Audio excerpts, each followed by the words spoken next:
everyone, and welcome to Tim Topham TV episode 2. I'm joined by the fabulous Christopher Norton, live in Melbourne. Chris has just arrived off the plane from London. Thank you so much for joining me this morning. Great pleasure. After a very short amount of sleep. And today's podcast is all about improvising again, but this time a different take. Chris has got quite a different way of approaching improvising from Daniel, who we spoke to 2 weeks ago.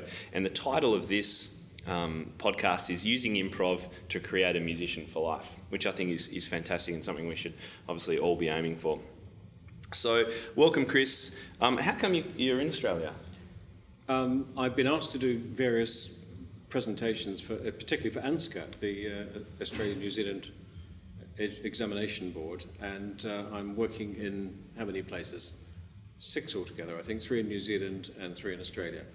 Right. And so I'm just doing various teacher and student events across Australasia. Okay, and what's the focus of those? The focus is particularly the new syllabus. I don't know if it's a new syllabus, but the syllabus which ANZCA is promoting, which involves improvisation, is particularly using American popular piano. And I'm here to talk to teachers about how easy it is to use and how to use it. Sure. So that's American Popular Piano, which is a series that you brought out a few years ago. Yes, it came out in 2007, and it's a slightly different approach to improvisation teaching in the sense that it involves just the grand staff.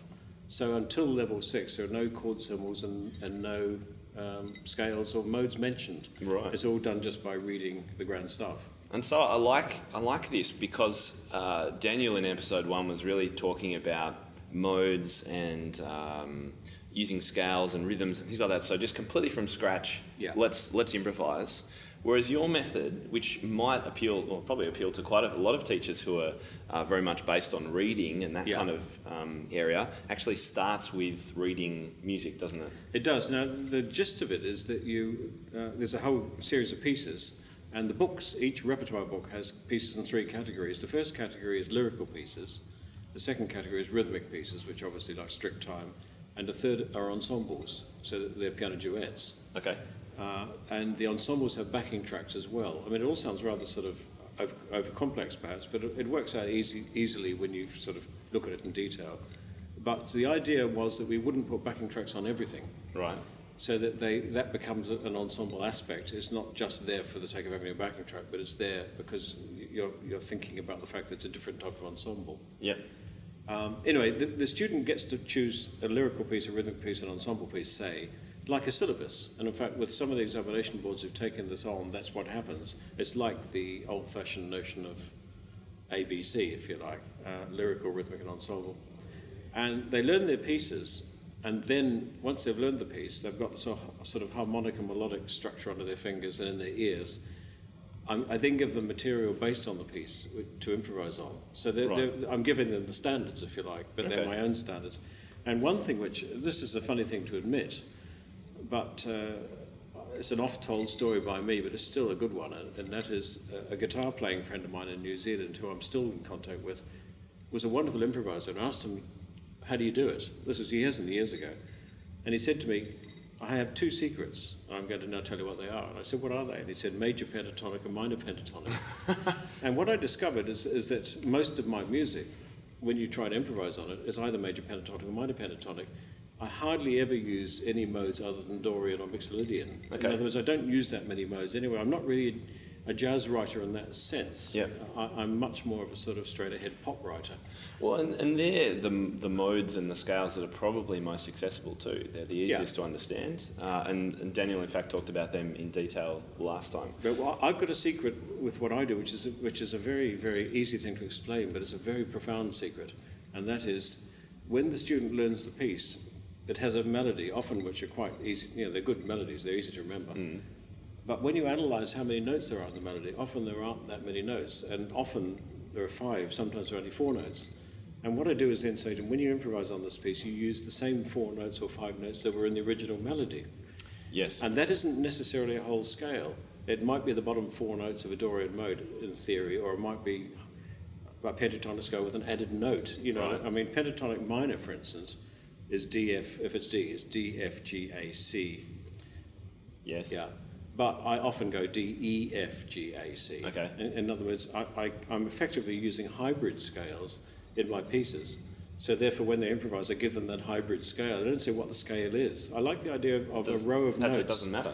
Which is the notes you've been playing. Yes. Because your hand's in position anyway. And don't get hung up on theorising about something over the top of that. Do you understand the theory? I mean, you see what I mean? It's a very simple idea, but it's a very profound one. Yeah. It's a bit like trying to do a classical improvisation on a Beethoven piece and saying the only notes we're going to use are the notes in the original melody. Oh, yeah. In other words, you're not saying that you could theoretically use chromatic scales for this, because you say, but we're not going to, because Beethoven doesn't use any chromatic scales. So I'm literally taking the material I have invented, melodically that is, and getting the student to use those notes. And the second thing I do, which is a very profound thing as well, is I start by giving them the rhythms. Right, okay. So a cool rhythm, so you know it's automatically going to have... It's not just a cool rhythm, in fact. I think one of the big things is that the rhythm I give them is a different rhythm from the original melody altogether. Okay. The idea that you can have a backing, either the piano accompaniment or the backing track, and you can actually come up with a completely different idea, which still sounds good, in a completely different rhythm. Yep. But the rhythm I give them has certain repetitive elements in it, because I'm emphasising the fact that when you improvise, you shouldn't just improvise with no repeats. Continually. In other words, you're trying to do something which has some kind of inbuilt structure. And that's so I'm the giving idea. them a rhythmic structure. Yeah. Then I say to them, now that you've got the notes and the rhythm which I've supplied, now try inventing your own rhythms and using some of your own notes. In other words, add more notes, add different rhythms. And then I say, now don't take any notes what I've said, just do your own thing. But it's giving them a kind of jumping off point. I think it's a good way of putting it. I'm giving them jumping off points for improvisation. Yep. And you could even go further and say, now we've got to this, there is a theory about the use of the Dorian mode for this piece. Here's the theory, now try doing that. Or even say, now let's try using a Phrygian mode for this one, and give them that and say, now that you've got used to the idea of doing your own thing, see how delicious this can be with a sharp fourth note. Yeah. So all the workshops I do, the children start off with absolutely everything given to them, and then gradually I say to them, now you add something, now you add something. And the funny thing is, all the workshops I do, nearly everything that happens in groups, children start to add notes and rhythms without me telling them. Yes. And I always say to them, aha, when somebody adds a note or a rhythm, and they love this, I say to them, this changes everything. Because now, and everybody in the group is very startled when I say, I've just heard somebody add like a sharp sixth. Is it going to be a bad thing or a good thing? And I'm saying, you've just added that, that means everybody gets to use it. Yeah. And they love that. Yeah. And I think that the idea that they own their own new additional ideas is a very powerful one as well. So that's the kind of theory I'm operating on. Yeah. Okay. It sounds quite simple in principle, but in fact, as I said, it has a certain profundity about it when you try it out in practice. It's lovely. Yeah. So backtracking a second, I just want to make sure we've captured everything. I'll put some instructions. I might put actually a bit of a sheet about modes and these pentatonic scales, just a list and how they all work. Yeah. Because we've mentioned some Dorian and Mixolydians and things, and teachers might be going, I don't know what all that means. So I might just put a couple of notes about that. But in all honesty, what you're saying is that if you use the APP books, the American Popular Piano books, it actually does. You don't need to know any of that stuff, because once they've learnt the piece, in the improvisation section, you give them the notes that they can use. Yeah, and I give them the notes which they've already been using. Yes, that's right. The notes that originally made up the melody in the first place. Yeah. So I think we might just have a chat about this cheat sheet that Chris is very kindly sharing with everyone.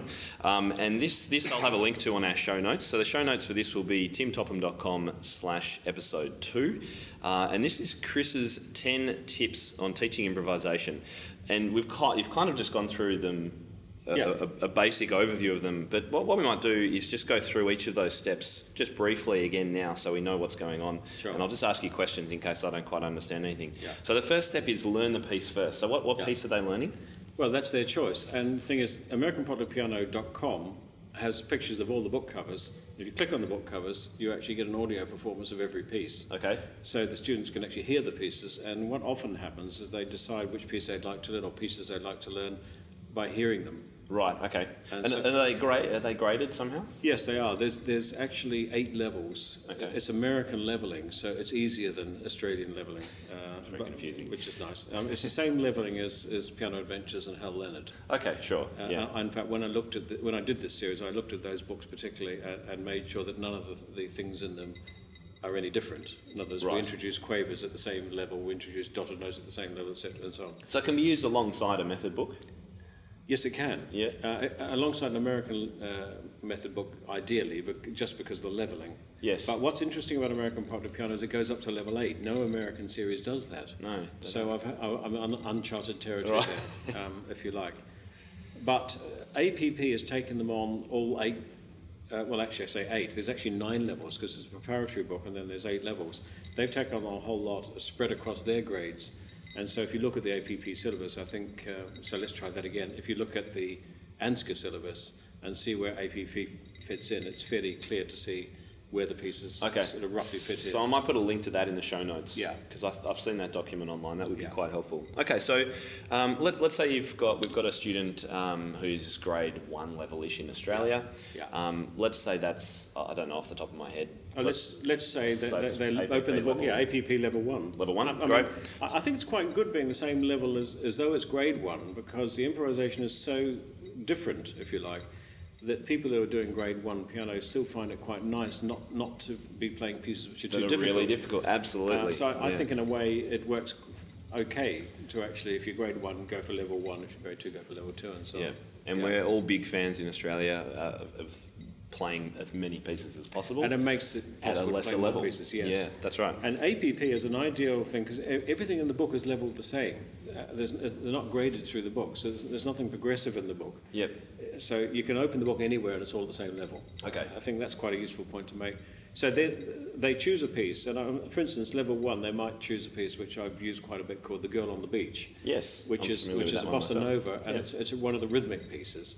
It's only got 4 notes in it, which is nice, and it's a duet. So the teacher's got a nice little bossa nova accompaniment, and the student has got a right-hand melody which has got 4 notes altogether in it, and some left-hand chords. And this is an important point, all of which are inversions, because in fact what I discovered with APP, as it's now being called, is that I've used chord inversions right from the beginning, right from the prep, all the way through. There's hardly ever a root position. Okay, this is in the left hand. And the left hand. Yeah.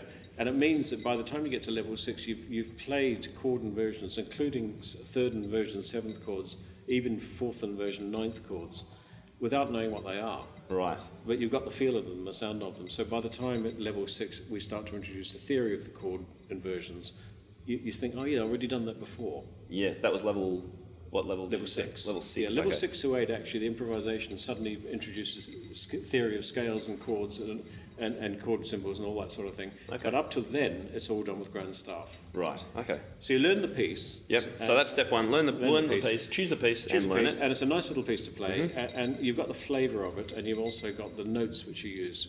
So that's point Okay, 1. and there's a teacher duet with some of them? All of them? Well, the ones where there's improvisation, now this is a complicated thing to explain, and I apologise for this, but where there is improvisation, there is a backing track. Right. But there's a teacher accompaniment for the ones that were originally ensembles. Okay, so there's 3 types in the book. Yeah. You've got the rhythmic pieces, Yeah. which are solos. Yes, the solos. You've Lyrical got pieces. Lyrical pieces, which are are solos. solos. And you've got teacher duet. We've got And you've got duets. duets, which have got a teacher accompaniment. Okay, and do any of them have backing tracks? Yeah, all the ensembles have backing tracks. Okay, so these ones here, Yeah, the last one. yeah. So you can actually... But what we liked was the idea was that the lyrical and rhythmic pieces, you're learning to play the piano as a solo pianist. Yes. So we didn't want to plaster it with backing tracks. Yes, no, that makes sense. Yeah. But when you improvise on it, I then add a backing track. Yes, I think okay, that's the easiest way to explain it. And so when you get to the improvising pieces, the duets at the end, you've got teacher duet, so the teacher can play along and the backing track can be played Exactly. along. It's So you've effectively got- a 3-part ensemble. Exactly, yeah, Yeah. which is great. All right, so we've learnt the piece. Step 2, Yeah. start with a beat. Yeah. What do you mean by that? What I mean by that is taking the backing track or the teacher accompaniment, although the backing track's the best thing, you ask the student to clap a beat. Now, there are some funny statistics on this, amusing funny, and that is that when you take the average 8-year-old, quite a percentage of them can't clap a beat to a backing track. Right. They're just not quite used to the idea of separating the beat from the rhythm. Yes, I find that. You yeah, find that, absolutely. you yeah. think that everybody could, but in Yeah. fact, it's a bit of a concept. One thing I've discovered, though, I'm just going to have a sip of water No problem. in order to put it down, and say that one of the hardest things to do if you've got a backing track which goes dum, dum, dum, let's say, to do that, to just clap, because it's a very percussive sound. So what I found is much better is to go, Okay. or anything, and the kids love that. I mean, in other words, making that, or more like a beatbox. Yes, Hit sure. your chest for the first beat. If I do that with students, they much prefer it to going. Yeah, I can imagine it's a bit more fun, isn't it? Yeah. So I'm suggesting straight away that you ask the student to do a beat, but don't ask them to do a difficult beat. A difficult beat is clapping. Okay, yeah. Do you agree with that? Yeah, absolutely, yeah. I like tapping. Even to to the be extent honest. of tapping your leg or tapping your foot. Yes. But what you're trying to do is get used to the idea of keeping steady, because what you don't want to do is have students improvising when they can't even keep a beat. Yes. In other words, because they're going to play out of time straight away, and I've discovered students who can't clap a beat can't play in time either. Yep. And therefore you need to kind of train them a little bit, and most piano teaching, I think, is drilling in a good way. In other words, you get the students to clap a beat, and you get them to do it quite a few times, and they practice it all week. That's the first thing they do when they're trying to improvise, is they just take the backing track. And the second thing is not just to clap, but also to think about, to say to the students, here's what I mean by a beat. Now, what sort of beat feels natural to you? Because if I went boom, dum, dum, dum, dum, as a beat, I might go boom, dum, dum, dum, dum. And did you notice my foot was going in crotchets and I was clapping minims? Minims, yep. Often students clap minims. Right. They don't That's the necessarily natural feel. And therefore, to a bar. Yeah. And as drummers will tell you, if you clap minims or you clap crotchets, it's a different feeling. If you have offbeats, it's different from going 1, 2, 3, 4. 1, 2, 3, 4. Yeah. That's already straight away a slightly more Latin beat. Yes. You know, just like that. Because you quite like that. So if you had a piece in that kind of rhythm, some students might even do that. Yeah. Some musical students, and clap the fourth beat. Yeah. And you say to them, that's great. They're still clapping a beat. It's the idea of ascertaining what the beat is, if you like. Sure, and feeling it and getting it in. So you might say the second point, which we might make, says start with the beat, is feel the beat, isn't it? Sure, yeah. And this is along to the backing track, isn't it? Yeah, That they although do it could this. be done with the piano accompaniment, with the teacher playing the accompaniment, if sure. there's a teacher accompaniment Yeah. as well. But the backing track is the easiest way to do it. Yeah. Because they're getting used to hearing the backing track as well and doing something different against the backing track than the original tune. All the time it's that idea of hearing a backing and thinking, now I'm going to do something different to it.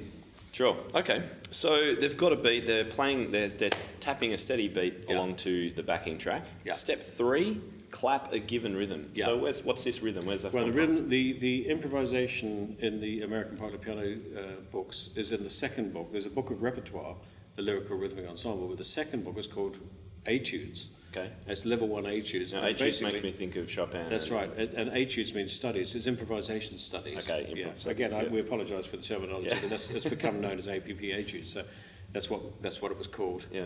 But basically, the etudes has 4 modules for each piece, each etudes book, and they have the same format within the module. And the first thing you do after the beat is I give you a rhythm to clap to the backing track.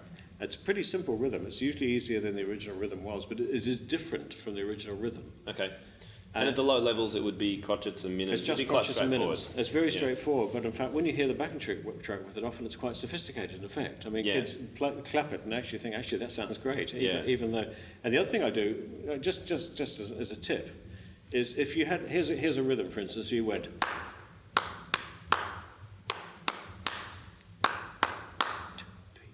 So that's all crotchets, minims, and 1 semi-breve. Right. But I say to them, if you've got a white note on your leg, if you've got a black note, clap. Okay.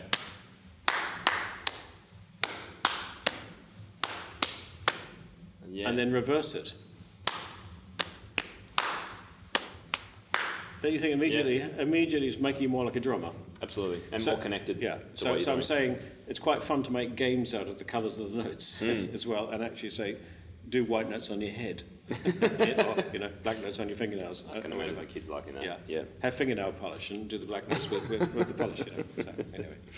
Okay, so they've got the rhythm. So they've chosen one of the modules in the etudes book, and they've clapped along to the backing track the actual rhythm that's written in the book. Yeah. Yeah, great. All right. So then step 4, you say play the rhythm on one note. Yeah. That's going to sound very boring, isn't it? It's going to sound quite good because, Okay. in fact, the one note, if it's in C major, it'll be C. You take the key note, so the teacher has to make a quick decision as to whether the piece is major or minor and what the last note is like to be, and use that. Sometimes it's slightly ambiguous, but mostly it's fairly clear. So if it was in C major, you'd be playing it on middle C, and you tell them play middle C with your thumb, and don't have your rest of your fingers off the keyboard. Yes, okay, yeah, like this. Okay, so no, have a good hand position, but play it with thumb. The thing is, when the backing track's playing, if in the Girl on the Beach is a good example, it goes D minor, sort of G7, C major 7, F major 7. It's a kind of cycle of fifth thing. The C sounds different every bar because the chords underneath keep changing. I see, and so they're getting used to the idea of hearing the first chord and thinking, oh, that sounds quite nice. It's the seventh of a D minor seventh chord. But the next chord is probably a G7, and it's going to be a bit of a clash with it. Right. So they're already getting used to the idea that even one has a particular effect. Sure, yeah. And it doesn't always have to be a note of the chord. And it doesn't have to be a note of the chord to Yeah. work. In fact, the note you're playing keeps having a different relationship with the bottom of the chord. But what I like about it is you're not saying what that relationship is. All you're doing is hearing it. Yes, yeah. It's a Godai idea that you experience everything first and name it afterwards. I was going to say, a lot of the tapping and things is a Kodai. Yeah, I haven't looked closely at Kodai, but apparently I'm very similar. Yeah, I think APP from my experience, is I'd remarkably agree. similar to the Kodai methodology, it seems. Yeah. And it does have the same kind of effect. Anyway, so you can see the reason for using one note. Well, that just takes out all the complexity. For the You student. get used to the idea of adding rhythm and pitch, because it's hard. Right. It's hard enough to clap a rhythm which is written against the backing track without then adding a whole lot of notes. Sure. So basically, you strip everything away except the one note. Okay. And make it the key note. All right. So they've gone through and they've played the C or whatever note it is along to the backing track. Yeah. According to the rhythm that's in the piece. Yeah. All right. And then step 5, it says create your own melodies. Yes, in fact, there is an intermediate step which I do. I don't know if I've said this in the notes, but I should really say it. No. Rhythm on one note. I'm guessing it's start on 2 notes or 3 notes. Or something. Exactly. Now, Yeah. what I tend to do is this. If you're, and this is the easy thing to say, again, profound and effect there. If you're in a major key piece, I start by using the notes of the major pentatonic scale. Okay. So C major, you go C and then C and D. And I don't mean C and D together, I mean C or D. Yeah, so you're saying the using that student- rhythm, just alternate. Yeah, between the two notes. just saying use C or D. You can start on the D or the C. You don't have to. You can play a whole lot of repeated Cs and then have one D. Right. But just try various combinations out with that rhythm with only 2 notes. And then once they've got that, even while they're still playing, I say, now can you add E? And so you go C, D, E, and then the next note isn't F, it's G. Yes. And the next note isn't G, it's A. But all these notes are written in the No, etude. they're not. Oh, No, they're not. Okay. No, because what happens in the etude is it jumps straight to a melody using all the notes of the original melody. Okay. If I'd done all those steps, it would have ended up a huge book. Yeah. But what I've discovered is very good is the idea of stepping it bit by bit. So you introduce 1 note, then 2 notes, then 3, then 4, then 5, quite quickly, and you end up with all the notes in the original piece, which are on the right-hand page in a little box. You can see them as a teacher. You can see at a glance how many notes you're heading for. Right. Okay. And if it's a minor key piece, you tend to use the minor pentatonic. Right. Only I tend to use the second degree of the scale. So A minor would be A, B, C, D, E, G. Okay. In other words, a minor pentatonic scale with an added second note. All right. Now that sounds complicated, but again, once you've got it, you've got it. Yeah. And if it's a blues piece, you tend to use the blues scale. Yep. So there's the 3 obvious things. That gets you into the swing of things of playing that rhythm using a variety of notes. Then you get to the book, go back to the book. Suddenly I give you a melody which is written in the book using all the notes of the original melody, or if I didn't have to use them all, but it certainly uses most of them in that rhythm. Right. And that's not the original melody. This is Not at all. another. It's another melody variation. altogether. Okay. Yeah. Now, I don't always even do that step. Sometimes I don't even bother. I go straight into their own melodies. Yes. But which is what the notes say. Yeah. But you can go to that step then. And then what you can do from level 1 onwards, add the left-hand chords. So you play just left-hand chords to the backing. And they're all inversions. Okay. And then, of course, the next step is you put your hands together. Right. And that's surprisingly hard. Oh, I'm sure. Yeah, absolutely. Yeah. And yeah. therefore, the book, although it looks straightforward, when you try it, you think this is nothing like as easy as I expected, but neither is it as hard as I expected. Yeah. It's a kind of nice combination, but Yeah. students, in a way, need to get just really comfortable with all the elements before they start putting it all together too quickly. So you don't need to rush into it. You can say to them, we're going to do this for 5 minutes in the lesson along with other things you're doing, and then I'd like you to do a bit of that every day. Yeah. And I think they'll enjoy it. So it sounds like there's a lot of opportunity for variation in the books. Like you can play the original, you can do simple improvisation, you can look at the tunes that you've improvised. Or, it sounds like there's lots of different ways to do it. I'm trying to do it so that teachers end up feeling a bit more creative about the whole thing as well. Yeah. But while giving them a grounding too. Just going back to the individual notes, though, what I've discovered is that if it's the C major and the students have played the note C, D, E, G, A, sometimes the student will play the note B, or even the note F sharp, or the E flat. In other words, they realise there are some blue notes which might sound quite nice. That's kind of what you're looking for. In other words, they start to hear notes that aren't in the scale, which still fit the backing. Yeah. And the same with the rhythm. The moment a student starts to depart from the rhythm, like does a little syncopation, you say, aha, why did you do that? And they say, because it felt right. And I say, well, okay, this changes everything. Yeah. Now we get to now we get to do your rhythm. Forget about mine. Mine was good, I will say that. Yeah. But yours is better. So do you find that happens? That students, they kind of almost make a mistake, they would think. Yeah. But in fact, sometimes a mistake that's what you want. Sometimes a mistake is an instinctive move, because I'm a composer. Often, what appear to be mistakes, I think it is your brain putting your fingers into a position for a good idea. So you're looking for mistakes to happen in a sense. Yeah. All right. So they've created their own melodies. They might have started with a couple of notes, built it up. Yeah. And then you say, step 6, create a 2-bar melody and then play it back. So this is about. Now, this is looking for licks, things that sound looking good. for licks. Now, this isn't just looking for things that sound good. It's looking for something you can actually remember. Right. Because often students play improvisations, so-called, but all they're doing is playing their fingers mechanically up and down, hoping for the best. If I say to them, what did you just play? And they can't even remember a 2-bar melody. I'm saying, what I'd like you to do is do something so simple that you can remember to play it back. And if they can't do it, I say, I'd like you to play C, 2, 3, 4, C, 2. And I say, that's your melody. Now play it again. In other words, strip it right back to the simplest thing they can do and say, no matter what you do, it's going to sound good, but let's repeat it. Okay. Because they begin to believe in their own melody, and they begin to believe in their own ideas if they can repeat it. I find students, if they are improvising, even on a simple blues scale, for example, which I like doing in lessons, that they'll come up with something that sounds really cool, and I'll go, "Wow, that was great! Do more of that, or do that again." And they look at you quizzically and say, "No, I can't. I don't know what I did." Or they somehow might have not even heard that it was actually any good. So it's about kind of switching them on and getting them on to transcribing yourself. That's what it is. Yeah, so I think that's a really, really good thing, because ultimately I'm by no means a jazz musician, but I know things, if I'm asked to improvise, that sound cool. Yeah. And I've just got that in my repertoire, and I know to do it. So it's about helping students learn to listen and be able to repeat things that they know sound good. And students are always startled if they're playing something and they play a nice little idea, and I play it straight back to them, and they say, oh, they weren't expecting anybody to actually believe in their idea enough to play it back to them. Yeah. So it's trying to encourage them, to play back their own idea. All right, and then step 7, play the same 2-bar melody. Yeah. And repeat it with one note changed. Yes. Why did you get them to do that? The idea of doing not just a repeat, but actually doing a slight variation. Okay. So if it's a doom, doom, doom, doom, doom, to go doom, doom, doom, doom, doom.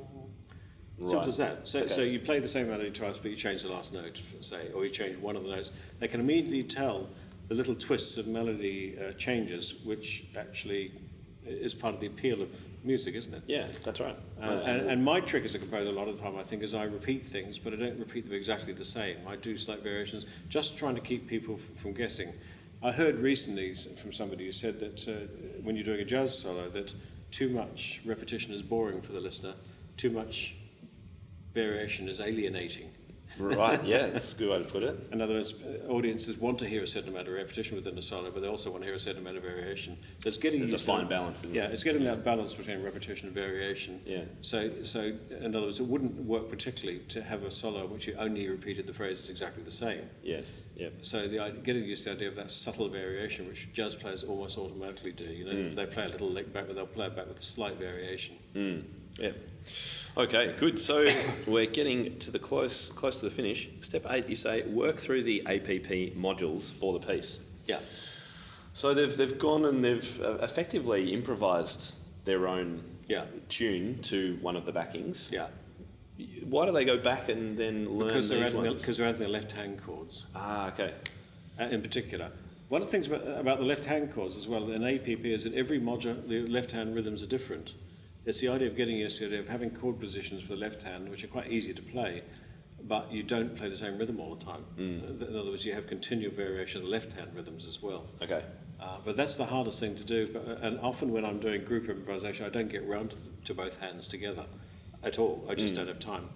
But if they do it, they can see there's a lot of pleasure from the combination of the sound of it. Because once you've got inverted chords and these nice pentatonic or Mixolydian melodies or whatever, you're starting to sound like the real thing. Yeah, that's right. Yeah. It's great Just to like get that. out of root position too, isn't it, in the left hand? Exactly. Yeah. All right, and then you've suggested start to use grace notes, pedal notes, tremolo chords, etc.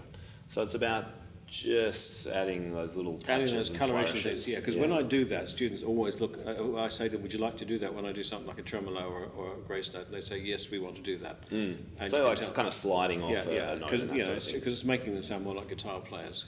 Yes. Because jazz pianists, if you ever talk to a very good jazz player, say, where do you get your ideas? They often say horn players or guitarists. All right, In other words, because they can all play the same thing as each other, including the effect of bending.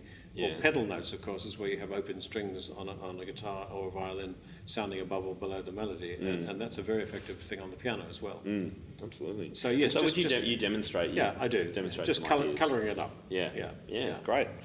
And then the last step, step 10, try some free improvisation. Yeah. Improvisation. Now I do this quite a bit, where there are some pieces which are a bit more sort of atmospheric and ethereal, and I get them having it like a repeated left-hand figure. Might be. There's one. I'm just thinking aloud of a piece. There's a piece called Seabird in the Connection series, for instance, where you have it's a Mixolydian piece. So you have D-A in the left hand, followed by C-G. In other words, it's in D minor of sorts, but always has a flat seventh, and just going boom, boom, boom, boom. So a bit like a Debussy piece. And then give them a little scale and say, now let's just try something where you just keep playing as long as you can. Right. Okay. Over the top. Just And they love doing that, students, and the idea of having something which is much freer as well. So I like to mix it, and the books do actually do the same thing. Right. Okay. Wow. A lot of information. Yeah. And I have to say, I remember the last time we actually caught up in person would have been 4 years ago, I think. And Chris presented this exact series at the conference. That was and the interesting thing was I had a couple of little girls who were not improvisers. Not at all, no. And they did it in spite of themselves. They almost looked startled at their own efforts, didn't they? It was quite telling. Absolutely. And the teachers, I know, were all, they loved the idea that they could get kids improvising using something that's written down, because it's very kind of, it's a bit of a safe way to start. Which is why I'm very pleased that ANZCA is the first Australian board which has taken up this APP for improvisation. So that's why I'm here, is ready to actually just hold the hands of teachers further and say, look, it is very easy to understand the principles of it. Let's just have a go, and you'll suddenly realise that it's a liberating kind of thing to do, and it can be added into your teaching program. It doesn't have to become your teaching program. Sure. It's just a very nice little adjunct, if you like. But the funny thing is, and this is my final point perhaps, is that I've discovered that if students get to do their own thing, it's getting them along the line of playing the piano for the rest of their lives. I wanted to ask you about that. Yeah, because I feel as though if students improvise and find their own voices, that's much more likely to make them play forevermore than to play a whole lot of pieces from books, if you like. Because it's self-expression in a way. In the end of the day, everybody likes the idea of sitting down at the piano. I was very struck by this. This is not just self-expression as well, because I do a lot of work in schools, and I was at a school the other day, and the teacher turned to me quite casually and said, it's so-and-so's birthday, can you play Happy Birthday? And I said, sure.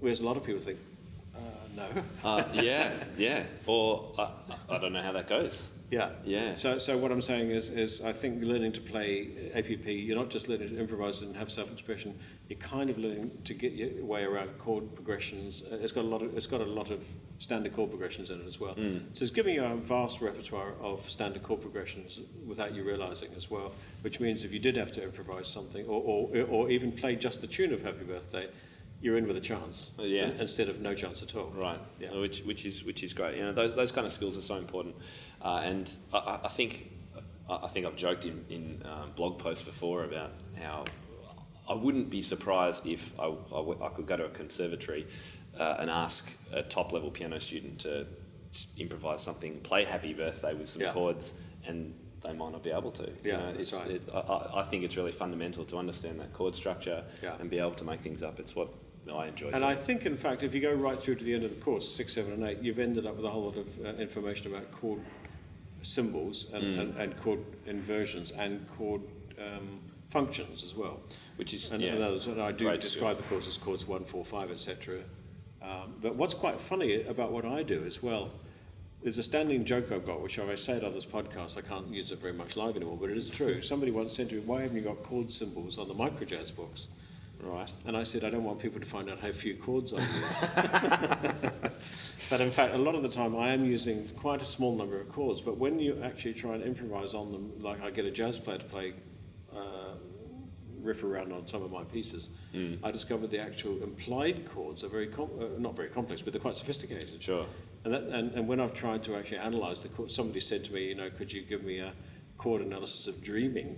Dreaming from the microjazz collection. It's been a very popular examination piece. But anyway, I thought about it. I thought it was C major 7 and D over G, C over F, E flat major 9, D minor 7 sus. In other words, the chords in it were like ruthlessly jazz chords. Yeah. But I hadn't written any of them down. And kids loved that piece, but they wouldn't be interested up to about the age of 14 in knowing what any of those chords were called. They just like the sound of it. That's it. But beyond a certain point, they suddenly think, I wonder what that is. And the reason they want to know, perhaps, is because they'd like to be able to use that information to play their own chords on, or in another key or whatever. Yeah. So I think that's why I'm saying this is a path to musicianship. Sure. Yeah. Not just a path to improvising on my pieces, but actually a path to general musicianship.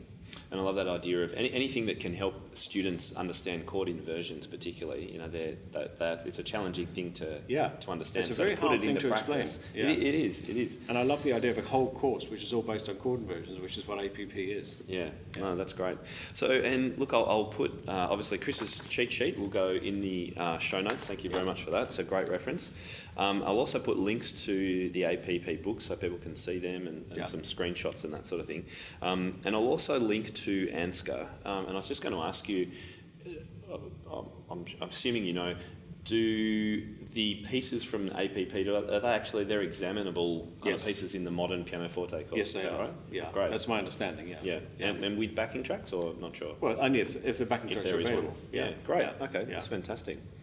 So we better just quickly sum up your upcoming workshops. Yes. So you're in Melbourne this weekend? I'm in Brisbane this weekend. Okay. Doing a day on Saturday. Okay. And then I'm coming into Sydney on Monday and doing some work with the King's School in Sydney, because my wife and I have written a musical, an ANZCA musical for the King's School, which has been premiered in October. It's the first one we've done a commission type for Australia, but we've written 26 musicals altogether. These are the micro musicals, aren't they? Which is becoming quite a thing. So I'll put it. Have you got a website or is there? Yeah, Micro Musicals is a sort of spur off my website, off Christopher Norton. So I'll put a link to that in case you guys work in schools and you're interested in those. These are musicals which are written for under 12s. Okay. So it's quite useful, and they don't ever last more than half an hour, and they can be learnt in as little as 2 days. Sounds great. Yeah, so they're quite fun. And then I'm coming into Melbourne and doing an ANZCA workshop in Melbourne and some private lessons. Okay. And then Canberra. Right, Canberra, that's mid-April, I think, or 8 to 10 April-ish. Week. And then I'm across to New Zealand to go to Auckland, Tauranga, and Dunedin. Okay, and that's April 12 to 16 for the Kiwis. And then fly to Hong Kong and do some workshops there, and then I'm home again. Back into work in London. Busy man. Well, Chris, thank you so much for all that. Great. It's really, really good to spend some time with you. And I'm very keen, I think down the track we talked about maybe just doing a bit of a chat about you and what you do these days. I think people would find it really, really interesting. But that's the subject of a future interview, I think. Yeah. But yes, thank you very much for your time. Great. Lovely to speak with you. Likewise. And guys, if you're interested in any of those show notes, they'll all be at timtopham.com/episode 2. All the downloads, links and everything that we've talked about will be there. So thank you. Until next time, see you later.